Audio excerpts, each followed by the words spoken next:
دنیا میں جو لوگ سکھ تلاش کرتے ہیں وہ بہت سارے دھوکے میں ہوتے ہیں. کیوں؟ اس لیے کہ پیدا کرنے والا کہتا ہے لقد خلقنا الانسان فی کبد، ہم نے انسان کو مشقت میں پیدا کیا ہے. جب یہ آیا ہی مشقت میں ہے تو اس نے رہنا بھی مشقت میں. تو سکھ ڈھونڈنے کے نام پر پریشان نہ ہو، طاقتور اپنے ذہن کو کریں، پوری محنت کریں، جدوجہد کریں، کوشش کریں. لیکن اگر اللہ کی حکمت یہی ہو کہ ہم نے اسی طرح کی سادہ زندگی میں رہنا ہے تو پھر اپنے رب کریم کی حکمتوں پہ راضی رہیں. پھر کچھ ضروری ہے کہ ہر حال میں آپ پریشانی ہوں گے اور بے چینی ہوں گے اور معاذ اللہ ایسے جملے کہیں گے جو جائز ہی نہیں شریعت میں بول رہے. حضور علیہ السلام موٹے بان کی چارپائی پہ آرام فرما تھے. آپ کا نہیں مجھے پتا آپ یہاں کیا کہتے ہیں، ویسے ہمارے ہاں موٹے بان کی جو پرانی چارپائیاں ہوتی تھی اسے کہتے تھے مونجدی منجی. یہاں بھی یہی کہتے ہیں؟ چلو ہلکا ہلکا بولو یار، یہی کہتے ہیں؟ چلو ٹھیک. تو موٹے بان کی چارپائی ہوتی تھی تو اس پر کبھی گرمیوں میں لوگ کرتا اتار کے یا باریک کرتے کے ساتھ لیٹتے تھے تو اٹھتے تھے تو پشت پر نشان پڑ جاتے تھے. تو صحیح بخاری میں موجود ہے نبی کریم صلی اللہ تعالی علیہ وآلہ وسلم آرام فرماتے موٹے بان کی چارپائی پہ جناب عمر ملنے آئے. تو سرکار جناب عمر کی ملاقات کے لیے اٹھ کر جب بیٹھے تو حضور کی پشت مبارک پر موٹے موٹے نشان تھے چارپائی کے. اب جناب عمر جتنے مرضی سخت تھے پر محبوب کی محبت میں بھی بڑے کامل تھے. ان کی آنکھوں میں آنسو آ گئے اور جو سوچ انہوں نے بیان کی، جو اپنا درد انہوں نے بیان کیا، وہ بڑا محبت سے لبریز تھا. عرض گزار ہوئے یا رسول اللہ صلی اللہ تعالی علیہ وسلم، وہ کیسر و کسرا اللہ کے دین کے دشمن وہ بڑی آسودہ زندگی گزارے، نرم اور گداز بستروں پہ آرام فرمائے، ساری سہولیات ان کو میسر ہو، اور آپ اللہ کے حبیب ہو کے لاڈلے محبوب ہو کے آپ کا یہ حال ہے کہ پشت مبارک پر بان کی چارپائی کے نشان پڑے ہوئے. آپ نے بات کو سمجھنا ہے. حضرت عمر عرض کرتے ہیں حضور وہ دشمن ہو کے آرام میں اور آپ بظاہر تکلیف میں. تو ایک سوچ یہ تھی، لیکن میرے نبی نے اس سوچ کا رخ بدل دیا. حضرت دیکھیں نا، ہمارا اگر کوئی دکھ بیان کرے تو ہم کہتے ہیں یار ہاں بڑی تکلیف میں ہوں، دعا کرو، محنت تو بڑی کرتا ہوں، ہمارا حال یہ ہے. لیکن رسول اللہ صلی اللہ تعالی علیہ وسلم چونکہ داعیہ اللہ ہے، حضور نے زاویہ نگاہی بات کا بدل دیا، سوچ کے دھارے بدل دیے. حضور فرمانے لگے عمر کیا تم یہ پسند نہیں کرتے کہ وہ دنیا میں تھوڑی آسانی اور سہولت اختیار کریں اور آخرت میں رسوا ہو جائیں، اور ہم دنیا میں تھوڑی دقت برداشت کریں اور آخرت کی ساری عزت اللہ ہمیں ہی عطا فرما دے. ہمیں آخرت کا سکھ درکار ہے. آخرت ہم نہ بڑا وقت دیتے ہیں لوگوں کو، دوستوں کو، کھانے کو، لباس کو. کپڑے اچھے ہونے چاہیے، بہترین سلے ہوئے ہونے چاہیے، یہ والا ڈیزائن ہونا چاہیے. کچھ جوانی کے عالم میں لوگوں کو یہ بھی دیکھا ہے کتنی کتنی دیر آئینوں کے سامنے کھڑے رہتے ہیں. ہم بڑا وقت دیتے ہیں، موبائل کو بڑا ٹائم دیتے ہیں، ضائع کرتے ہیں وقت. آپ کی روح پیاسی رہ جائے گی اندر، آپ کو لگے گا کچھ کم ہے زندگی میں، کچھ کھوئے کھوئے سے ہیں. یہ تشنگی کب بجھے گی؟ جب آپ موبائل بند کر کے دوستوں سے تعلق تھوڑی دیر کے لیے ختم کر کے اکیلے تنہائی میں مصلی بچھا کے اللہ کے حضور حاضر ہو. آپ لمبی دعائیں مانگیں، لمبی، ہر بات کہہ دیں اللہ رسول کی بارگاہ میں، ہر بات، چھوٹے سے چھوٹا دکھ بھی کہہ دیں، بڑی سے بڑی تکلیف بھی سنا دے. لوگوں کو سناؤ گے نا راز افشا ہو جائے گا، راز کھل جائے گا. رب رسول سے کہو گے تو راز رہے گا. خوب دعائیں، خوب التجائیں، لمبے لمبے سجدے، درود و سلام کی کثرت. یہ کچھ وقت اکیلے بہت سارے لوگ کہتے ہیں ہم فلاں پیر کے مرید ہیں، یا کہتے ہیں آپ سے مرید ہونا ہے. تو میں کہا کرتا ہوں کہ بھئی پیری مریدی کا معنی تو یہ ہے کہ بندہ اللہ والا بن جائے. تو میری کوئی بات سن کے اگر آپ کی طبیعت اللہ رسول کی طرف مائل ہوگی تو میرے لیے بڑی بات ہے. یہ آپ اس پر عمل کریں جو کہہ رہا ہوں. نظریاتی طور پر اس بات کو سمجھ لیں کہ اگر پیری مریدی کے بعد بھی ہمارے اندر کوئی تبدیلی نہیں آئی تو پھر ہم نے مطلب بیعت کا کیا معنی لیا ہوا ہے؟ ہم نے کوئی الیکشن لڑنا ہے کہ زیادہ مرید چاہیے؟ وہ تو کام کے ہونے چاہیے، چاند بھی ہو تو ٹھیک ہے. تو اپنا تعلق مصلی کے ساتھ مضبوط کریں، تسبیح کے ساتھ مضبوط کریں. اپنا تعلق عبادت کے ساتھ مضبوط کریں، دعا کے ساتھ مضبوط کریں، اپنی نمازوں کو کیف سے ادا کریں. یعنی سجدے میں جائیں تو یہ نہ ہو کہ چونکہ میں نے پڑھنی ہے تو لہذا میں 2 رکعتیں نہ ذرا تھوڑا پیشانی کو دبائیں تو صحیح، مزہ تو لیں تھوڑا سجدے، تھوڑا نماز کے معنی تو یاد کریں. دیکھیں تو صحیح آپ اپنے رب کے حضور کیا عرض کر رہے ہیں. آپ درود و سلام پڑھیں تو ذرا یہ ربیع الاول شریف آ رہا ہے نا، سارے کام کرنا. کوئی آپ سے جتنا مرضی کہے کہ اب تو نے تسبیح پکڑ لیا تو تانا سہ لینا، پر میلاد کا سارا مہینہ درود و سلام پڑھ کے گزار بر. آپ کی زبان بھی میٹھی ہو جائے گی درود شریف پڑھنے سے، دل بھی ٹھنڈا ہو جائے گا، اور جن پر آپ کو غصہ زیادہ آتا ہے نا ان پر بھی آپ نرم ہو جائے گے. اور میں دوستوں سے کہا کہ مجھے ایک دوست نے لگے مجھے غصہ بڑا آتا ہے، میں نے کہا درود پڑا کر محبت کرنی آ جائے، غصہ شصہ نکل جائے. تو اپنا عبادت کا تعلق ہمیشہ مضبوط رکھیں. تو ایک تو یہ بات ہو گئی. دوسری بات یہ ہوتی ہے کہ بعض لوگ نا انجانے خوف کا شکار ہوتے ہیں، ذرا پریشانی آئی نہیں اور ان کے ہاتھ پیر پھولنے لگتے، وہ کانپنے لگتے، ذرا سی باتوں کو ذہن پر سوار کرتے، انزائٹی، ڈپریشن، ٹینشن، ذہنی الجھاؤ، ٹوٹتی بکھرتی باتیں کرتے. نبی پاک صلی اللہ علیہ وسلم داعیہ اللہ ہے نا، تو حضور نے کہا جو رب سے ڈرے گا پھر وہ کسی سے نہیں ڈرے گا. سارے خوف محبوب نے دلوں سے نکال دیے لوگوں، ہر قسم کا خوف، ہر قسم کی ٹینشن، ہر قسم کی انزائٹی نکال دی. یہ ذرا روایت سنیے گا، آپ کے کلیجے کو ٹھنڈا کرے گی. ایک سفر اللہ کے رسول فرما رہے، تو چونکہ پیدل سفر تھا، گھوڑے پہ سفر تھا، تو کچھ صحابہ کہتے ہیں ہم پر تھکاوٹ کے آثار ہوئے، تو طے یہ پایا کہ کچھ دیر آرام کر لی جائے.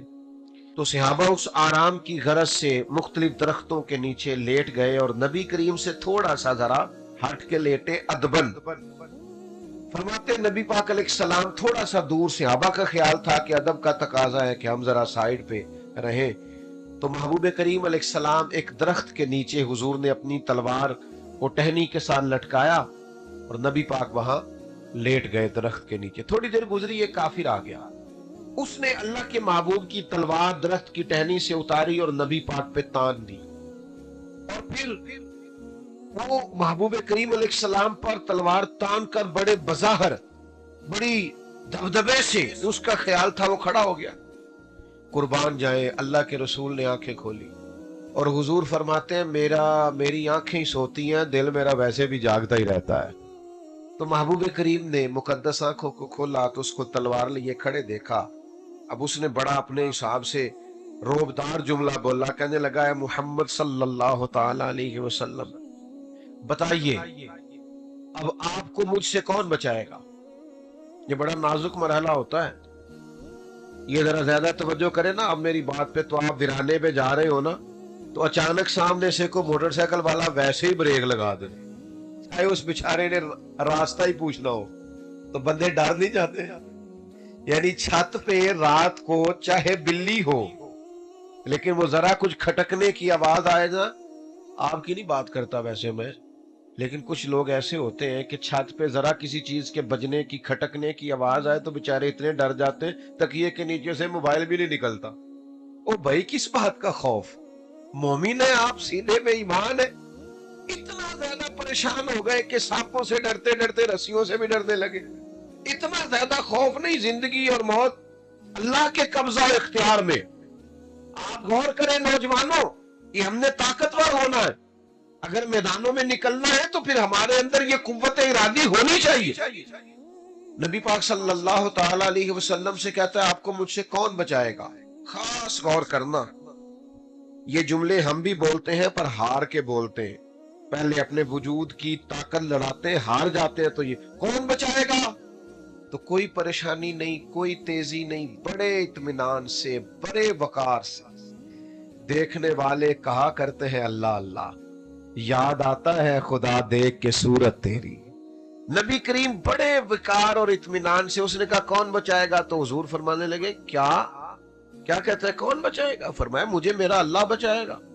اسلحہ سامنے والے کے ہاتھ میں، بظاہر چیزیں اس کے قبضے میں، لیکن حضور فرماتے ہیں مجھے میرا اللہ کرے آپ اللہ کا نام لیں، کون بچائے گا؟ بول کے بتائیے۔ آ جائے اگر کوئی وڈیرا ظلم کرنے کا ارادہ رکھتا ہے تو یاد رکھے ہمیں ہمارا اللہ بچائے گا۔ اگر کوئی سمجھتا ہے اقتدار، دولت، قوت، سیاسی چیزیں اس کے ہاتھ میں ہے تو یاد رکھنا جیت اس کی ہوتی ہے جن کے ساتھ خدائی طاقتیں ہوتی ہیں۔ یہ سمجھ لیں اچھی طرح سے، اللہ بچائے گا۔ کیا طاقت ہے اس جملے میں، کیا قوت ہے، کیا اس کے اندر اطمینان قلبی ہے، کتنا کچھ سکون ہے اگر ایمان سے یہ جملہ کہا جائے مجھے میرا اللہ بچائے گا۔ یہ معبود کی زبان سے نکلا تو کافر نے کانپنا شروع کیا، اس کے ہاتھوں سے تلوار گر گئی، پھر میرے محبوب نے اٹھا لی، پھر کریم مسکرائے اور فرمایا دیکھ لینا پھر مجھے میرے اللہ نے بچا لیا ہے نا، اب تو بتا بھلا تجھے کون بچائے گا؟ تو قربان جاؤں گا اے میرے مدینے کے محبوب، آپ کی شان پہ قربان جاؤں۔ کافروں کے سامنے بھی کیا تعارف ہے، مارنے آئے ہیں، تلواریں لے کے آئے، حضور نے فرمایا تجھے کون بچائے گا؟ تو بول پڑا، کہنے لگا میں نے سنا ہے آپ معاف بڑا کرتے ہیں۔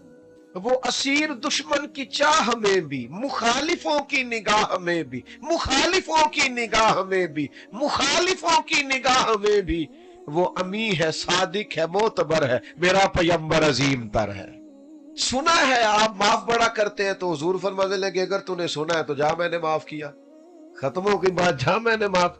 تو کتنا بھی خوف طاری ہو جائے، کتنی بھی آزمائش آ جائے، کتنا بھی آپ سمجھے ذہنی تناؤ ہو گیا ہے، کتنے بھی دشمن چڑھ آئے، تو یاد رکھیے گا ہمیں ہمارا اللہ بچا۔ کمزور نہیں ہونا، مایوس نہیں ہونا، پریشان نہیں ہونا، الجھ نہیں جانا، ڈر نہیں جانا۔ ہمارے کالم نگار ہیں تو انہوں نے ایک دفعہ کالم لکھا، کہنے لگے جی ایک گاؤں کا چودھری انتقال کر گیا، ایک بچہ اپنی دادی سے پوچھنے لگا کون چودھری بنے گا، تو اس نے کہا اس کا بیٹا، تو کہا اگر وہ بھی مر گیا، تو کہا اس کا بیٹا، کہا اگر وہ بھی مر گیا، کہا اس کا بیٹا۔ تو دادی کہنے لگی پتر سارا پنڈ بھی مر جائے تو چودھری نہیں بن لگا۔ انہوں نے یہ کالم لکھا، وہ چھپ گیا، پھر حوالے دیے کہ کچھ 4-5 سیاسی خاندانوں کا قبضہ ہے تو غریب کبھی بھی آگے نہیں آ سکتے۔ تو میں نے، میرا ان سے کوئی تھوڑا تعلق تھا، رابطہ تھا، میں نے ان کو فون کیا، میں نے کہا آپ لوگوں کو مایوس کر رہے ہیں، کس نے آپ کو کہا ہے غریب کا بچہ چودھری نہیں بن سکتا؟ کس نے کہا آپ کو؟ آپ کیوں غریبوں کے بچوں میں مایوسی پھیلاتے ہیں؟ آؤ میرے ساتھ میں تمہیں دکھاؤ غریبوں کے بچے چودھری بنے ہوئے ہیں۔ آپ اٹھ باندھ کمر کیوں ڈرتا ہے؟ پھر دیکھ خدا کیا کرتا ہے۔ آپ لوگوں میں غریبوں کے بچوں کو مایوس کر رہے ہیں؟ میں تمہیں دکھاؤں چودھری کے بچے نے تعلیم حاصل نہیں کی اور وہ دفتر کے باہر گن مین لگا ہوا ہے، اور غریب کے بچے نے پڑھا ہے تو وہ اسی دفتر کے اندر بہت بڑا آفیسر بنا ہوا ہے۔ آپ بچوں سے کہیں پڑھو، آگے نکل جاؤ گے، تعلیم حاصل کرو، وقار قائم کرو، بنو گے چودھری، کیوں نہیں بن سکتے؟ نکلو گے آگے، کیوں نہیں نکل سکتے؟ مایوسی نہیں، گھبراہٹ نہیں، پریشانی نہیں، آزمائش نہیں، بس مسلسل محنت، مسلسل جد و جہد، مسلسل کاوش۔ پیارے بھائی کیمرے والے اگر آپ بیٹھ جائیں تو آپ کا بہت شکریہ، اللہ سلام۔ ہم کیمروں میں تو آپ سے پہلے بھی ملاقاتیں رہتی ہیں، میں تے سنگیاں نو ملنا آیا ڈائریکٹ، تو یہاں کئی ایسے بھی بیٹھے ہیں جن سے میں پرسنل بھی ملنا چاہتا ہوں، پر اب ہجوم میں سب سے ملا تو نہیں جا سکتا، تو چلو آمنے سامنے تو بیٹھ گئے ہیں نا، مچ بال عشق دا سیکاں گے تے ایک دوجے نو ویکھاں گے، چلے یہ تو ہو سکتا ہے نا۔ تو آپ تھوڑی توجہ کریں بات پر اور غور کریں کیا کہہ رہا ہوں۔ اس طرح کے کئی خوف۔ اچھا جی، غربت کی بات بھی سمجھ میں آ گئی، کوئی تلوار لے کے آ جائے طاقتور ہو تو وہ بھی آپ کی سمجھ میں۔ ایک بیماریوں کا بھی خوف ہوتا ہے، ڈر ہوتا ہے، فلانا بیمار ہو گیا پتہ نہیں کیا بنے گا، اور وہاں بھی حکیم بھی ڈراتے ہیں، اور ڈاکٹر بھی آپ کو پتا ہے جتنے پیسے اچھے ہوں اتنا ڈاکٹر اچھا مل جاتا ہے، اور غریب کے لیے آزمائش ہوتی ہے، سرکاری اسپتالوں میں ایک ایک بیڈ پہ 2 لوگ لیٹے۔ بیماری سے بھی بعض لوگ گھبراہٹ کا شکار ہوتے، تناؤ کا شکار ہوتے لوگ۔ بیماری بڑی پیاری ہوتی ہے، بندے کے گناہ لے جاتی ہے، بیمار آدمی اللہ کے قریب ہو جاتا ہے، نفسانی قوتیں ختم ہو جاتی ہیں اس طرح، اس کی ساری قوتیں روحانی ہوتی ہیں۔ فرعون نمرود بیمار نہیں ہوتے تھے کیونکہ ان کو ڈھیل دی گئی تھی، حضرت مولا علی شیر خدا رضی اللہ تعالیٰ عنہ فرماتے ہیں جو بیمار ہوتا ہے نا اسے تھوڑا بہت بیمار کر کے دنیا میں اللہ پاک کر دیتا ہے، آخرت میں سزا نہیں دے گا۔ پریشان نہ ہو، الجھے نہیں، ڈسٹرب نہ ہو، مینٹلی طور پر اپنے آپ کو مطمئن رکھیں، پروقار رکھیں، کلیجے کو ٹھنڈا رکھیں، روح کو تازہ رکھیں۔ بیماری آ جائے نا تو پھر محبوب کی طرف سے کبھی کوئی کڑوی چیز بھی مل جائے تو قبول کرنی چاہیے نا۔ جب بھی آپ بیمار ہونا تو اپنی تندرستی کے سال یاد کریں کہ بھلا میں کتنے سال تندرست رہا ہوں۔ تو بھئی تھوڑی بہت بیماری آ گئی تو ڈسٹرب ہو جانا، پریشان ہو جانا، الجھ جانا، خوف کھانا، پتہ نہیں اب کیا بنے گا، پتہ نہیں بچوں گا کہ نہیں بچوں گا، یہ درست بھئی جس رب نے محبوب نے کرم نوازیاں کی تھی اس نے تھوڑی سی تکلیف بھی دے دی تو قبول کرنی چاہیے نا، قبول کرنی چاہیے نا۔ محمود غزنوی نا کنو کھا رہے تھے مالٹا، تو انہوں نے ایک ٹکڑا مالٹے کا سب سے پہلے نکال کے نا ایاز کو دیا تو ایاز گٹ گٹ کر کے کھا گیا۔ پھر اگلی کاش، اگلا ٹکڑا محمود نے خود کھایا تو بڑا کڑوا تھا، تھوک دیا اور کہنے لگا یاد اتنا کڑوا تھا تم کھا گئے ہو؟ کہنے لگا بادشاہ تیرے ہاتھوں سے ہمیشہ میٹھے ملے، اب ایک کڑوا آیا تھا میں تھوک دیتا تو آئینے وفاداری تو نہیں تھا۔ وہ دکھ قبول محمد بخشا، دکھ یہ قبول کا پتہ ہے نا کیا ہوتا ہے؟ دکھ، اور یار دیکھو نا میری طرف دیکھو، دکھ قبول محمد بخشا، بس راضی رہن پیارے تے جے سونا میرے دکھ وچ راضی، میں سکھ نو چلے ڈاواں۔ تو کبھی تکلیف آ جاتی ہے، آزمائش آ جاتی ہے، نبی کریم داعیے اللہ رسول کائنات صلی اللہ تعالی علیہ وسلم نے ہمیں فکری طور پر مضبوط رہنے کا کہا ہے۔ آپ یہاں سے تندرست رہیں۔ آپ کو پتہ ہے کسی بھی ڈاکٹر کے پاس آپ جائیں تو وہ آپ سے کہتا ہے کوئی ٹینشن تو نہیں لے رہے، کیونکہ آپ یہاں سے ٹھیک ہوں گے تو بیماری چلی جائے گی۔ کچھ لوگ ذہنی طور پر دیکھیں نا، ڈاکٹر نے کہا ہے کہ آپ کی رپورٹیں ٹھیک نہیں ہیں تو کچھ لوگ سن کے ہی ختم ہو جاتے ہیں، اور کچھ کہتے ہیں ڈاکٹر صاحب آپ جو بھی کہہ رہے ہیں اپنے علم کے مطابق کہہ رہے ہیں نا، ہوگا تو وہ جو میرا رب چاہے گا۔ کمزور نہ پڑے، آپ ذہنی طور پر توانا رہیں، اور اپنے بزرگوں کو بھی جو بیمار ہو کمزور ہو ان کو بھی کہیں کہ اللہ پہ بھروسہ رکھیں، مضبوط رہیں، دوائی کا استعمال ضرور کریں لیکن کمزور نہیں پڑنا، ضعف اعتقادی کا مظاہرہ نہیں کرنا۔ یہ باباؤں کی باتیں الا ماشاءاللہ ان پڑھوں کی، تینوں کسی تویز کراتے نے، فلاں نے نظر لگا دی ہے، اتنی بازوں کا تکلیف ہوتی ہے۔ رب کا بندہ ہو کے گیا ہے اور لوگ کہہ رہے ہوتے ہیں فلانا ہو کے گیا ہے تو میرا کام خراب ہو۔ خدا کے بندوں، آپ اس طرح اللہ کے بندوں کی نفرت پیدا کریں گے اپنے دل میں؟ یہ انداز تو کو کالا کرنے والا ہے، اس سے تو آپ کی شخصیت میں وہ حسن نہیں رہے گا جو ایک مومن کی شان ہے۔ ذرا حدیث پاک سنیے، بخاری میں موجود ہے، ایک خاتون نبی کریم علیہ السلام کی عالی مرتبت بارگاہ میں حاضر ہوئی، عرض کیا یا رسول اللہ صلی اللہ تعالی علیہ وسلم مجھے مرگی کا مرض ہے، حضور میں بڑی تکلیف میں ہوں، جب یہ پریشانی ہوتی ہے آزمائش ہوتی ہے تو میں بڑی تکلیف محسوس کرتی ہوں، میرے لیے دعا کر دیں۔ اور میرے نبی کی بارگاہ جو ہے نا وہ کان شفا ہے، وہاں سے ساری شفائیں نکلتی۔ حضور تو کسی کی ٹوٹی ہوئی پنڈلی پر لعاب دہن لگائیں تو اللہ شفا عطا کر دیتا۔ حضرت مولا علی شیر خدا رضی اللہ تعالیٰ عنہ کی آنکھوں پر لعاب دہن لگائیں تو اللہ تعالیٰ شفا عطا کر دیتا۔ اللہ تعالیٰ نے محبوب کریم علیہ السلام کے پورے وجود کو شفا بنایا، حضور گزر جائے تو شفا ہو جاتی۔ ان کی مہک نے دل کے غنچے کھلا دیے، وہ جس راہ چل دیے ہیں کوچے بسا دیے۔ تو خاتون نے عرض کی یا رسول اللہ میں بیمار ہوں، دعا کرے۔ آپ نے مزاج کو سمجھنا ہے، میں نے کہا کہ حضور داعیے اللہ تو ذہن سازی کرتے ہیں، بندوں کو اللہ سے جوڑتے، ان کے اندر جو فکری کمزوری پیدا ہو رہی ہے یا ذہنی تناؤ پیدا ہو رہا ہے یا کوئی ضعف اعتقادی آ رہی اس کو کریم نکال دیتے۔ یا رسول اللہ صلی اللہ علیہ وسلم میں بیمار ہوں، تو حضور تو سب کے لیے دعا کرتے، شفا ہو جاتی۔ اس خاتون سے کریم نے پتہ کیا فرمایا؟ فرمایا ایک بات نہ کروں آپ سے؟ عرض کی یا رسول اللہ کیجئے۔ تو حضور فرمانے لگے اگر آپ کہیں تو میں دعا کرتا ہوں، اللہ شفا دے گا، اور اگر آپ کریں صبر، اگر آپ کریں صبر، معنی کیا ہے؟ مرگی کے ساتھ ہی گزارا کریں گے۔ یا رسول اللہ پھر کیا ملے گا؟ تو حضور فرماتے ہیں پھر میں دعا کروں گا اللہ جنت عطا کرے گا۔ مطلب ہمیں کو بندہ پوچھے نا، کوئی بزرگ کہہ دیں گھٹنے میں درد ہو رہی ہے کہ شفا کے جنت، ایسی کہنا ہے گھوڑے نہ کچھ کرو نا، ہمارا فلسفہ کچھ اسی طرح کا ہی ہے۔ ہم معاذ اللہ آخرت کو ادھار سمجھتے ہیں۔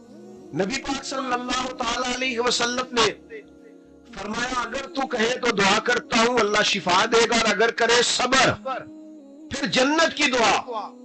تو یہ ہے عقیدہ، یہ ہے نظریہ، یہ ہے آخرت پر یقین، یہ ہے جنت کی نعمتوں کا شوق، یہ ہے نبی پاک علیہ السلام کے وعدوں پر کامل یقین۔ خاتون ہے، حالانکہ عورتوں میں اللہ ماشاءاللہ حوصلہ بھی کم ہوتا ہے، فرمایا شفا کے جنت، تو بخاری میں موجود ہے۔ عرض کرنے لگے یا رسول اللہ آپ دعا کریں اللہ جنت ہی عطا کرے۔ بہت بڑی بات اس خاتون نے کی، اگر آپ سمجھے وہ زبان حال سے کہہ رہی ہے میں مرگی کے ساتھ عمر گزار دوں گی ساری، مرگی کے ساتھ تھوڑی سی تو عمر ہے گزر جائے گی، لیکن جنت چاہیے، جنت۔ یہ کن لوگوں کی بات ہے؟ جو عقیدوں کے پکے ہیں، آخرت پر یقین کامل ہے، جنہیں نظریاتی طور پر توانائی حاصل ہے، نہ ڈگمگاتی باتیں کیا کرے، نہ کچی پکی باتیں کیا کرے، نہ ذرا سی پریشانی آئے تو ہر وقت رونا دھونا شروع کر دیا کرے، اپنے آپ کو مضبوط کرے، طاقتور کرے، مومن ہے۔ ہمارے پاس سب سے قیمتی خزانہ سینے میں ایمان ہے، ہمیں اتنی جلدی گھبرانا نہیں چاہیے، اتنی جلدی الجھنا نہیں چاہیے، اتنی جلدی ذہنی تناؤ کا شکار نہیں ہونا چاہیے۔ اللہ کے رسول نے دعا کر دی جنت کی، تو وہ خاتون عرض کرنے لگی یا رسول اللہ صلی اللہ علیہ وسلم جب مجھے مرگی ہوتی ہے نا تو میرے جسم سے کپڑا ہٹ جاتا ہے، میں عورت ہوں تو مجھے حیا آتی ہے، دعا کر دے میرے جسم پہ کپڑا قائم رہے۔ اللہ کے رسول نے دعا کر دی۔ اس کا ستر مالک قائم رکھنا۔ صحابہ فرماتے ہیں جتنی بھی مرگی ہوتی تھی کپڑے جسم سے جڑے رہتے، دیر تک وہ بوڑھی اماں حیات رہی۔ جب کوئی باہر سے آتا تھا تو لوگ پوچھتے تھے جنتی عورت کو دیکھنا ہے؟ خواتین کہتی دیکھنا ہے، تو کہتے اس بوڑھی کو دیکھو، اسے محبوب نے دنیا میں جنت کی بشارت عطا فرمائی ہے۔ کیوں کمزور پڑتے ہیں بھائی؟ کیوں؟ ایک اور بات بھی کرنی ہے آپ سے، تھک تو نہیں گئے آپ نے؟ شہرت پانے کا، دولت پانے کا، اقتدار میں جانے کا، آگے نکلنے کا کوئی چور رستہ نہیں اختیار کرنا۔ جو آوارہ خیالی آج ہمارے اندر آ گئی ہے نا کہ ہمیں مشہور ہونا ہے سوشل میڈیا پہ چاہے کچھ بھی کرنا پڑے، یہ مومن کی شان اور وقار کے خلاف ہے۔ آپ وزاداری کو کبھی ٹھیس نہیں پہنچنی چاہیے۔ آپ مومن ہیں، آپ ایمان مضبوط رکھیں۔ اگر آپ کے نصیب میں کوئی شہرت ہے، کوئی اقتدار ہے، میرے جیسے لوگ جو بیکار ہیں، اگر رب تعالیٰ چار لوگوں میں ان کا نام کرنا چاہتا ہے تو پتہ ہی نہیں ہوتا، ہو جاتا ہے، خبر ہی نہیں ہوتی۔ عزیز یاد رکھیے گا، کوئی غلط راہ اختیار نہ کرے، چور رستہ اختیار نہ کرے، شہرت کی، دولت کی، اقتدار کی بھیک نہ مانگے۔ آپ اپنے کردار سے ہٹ کر کبھی کوئی بات نہ کریں۔ آپ زندگی کے اندر کبھی کوئی ایسا کام نہ کریں جس سے محسوس ہو کہ یہ آپ کی وزاداری کے خلاف۔ آپ کو شان سے جینا ہے، عزت سے رہنا ہے۔ آپ مومن ہیں، رسول کریم کے غلام ہیں۔ آپ کی شان یہ ہے کہ کنتم خیر امت اخرجت للناس، سب امتوں سے زیادہ آپ کا درجہ ہے۔ آپ کی وزاداری ہمیشہ مضبوط ہونی چاہیے۔ آپ کی شان یہ ہے کہ حضور بیت اللہ شریف کے سامنے کھڑے تھے، خانہ کعبہ کے سامنے محبوب کھڑے تھے، اور حضور نے فرمایا بیت اللہ تیری بڑی شان ہے، پر میرے مومن کی شان اللہ کی نظر میں کعبے سے بھی زیادہ ہے۔ اپنے آپ کو پہچان تو صحیح، اپنے اوپر غور تو کر، تھوڑے سے پیسے نہیں ہے تو کمزور ہو گیا، ذرا مشہور ہی نہیں ہے تو کمزور ہو گیا۔ داعی اللہ ہے محبوب۔ آپ اپنی شان کو، عزت کو، مقام کو، بلندی کو، رفت کو جانیے، اپنے کردار سے یہ ثابت کیجیے کہ آپ وزادار ہیں۔